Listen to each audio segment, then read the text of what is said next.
Hello guys. In this video we will learn how can we convert our Excel file into PDF in most simplest method. So let's head over to internet.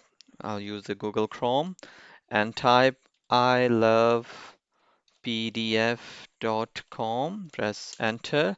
Now it will take me to the website that's showing me so many different options here. It's showing me option merge file, split file, compress, PDF to Word, PDF PowerPoint, PR to Excel.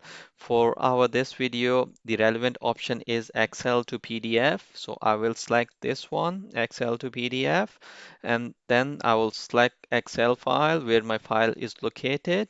My file is this one, ESV68, open, and now it's asking me convert to PDF.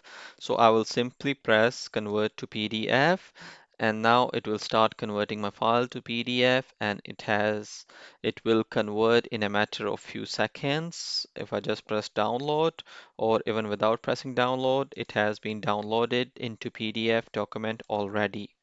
So this is how you can convert your file into PDF quickly. Hit the like button if you like this video.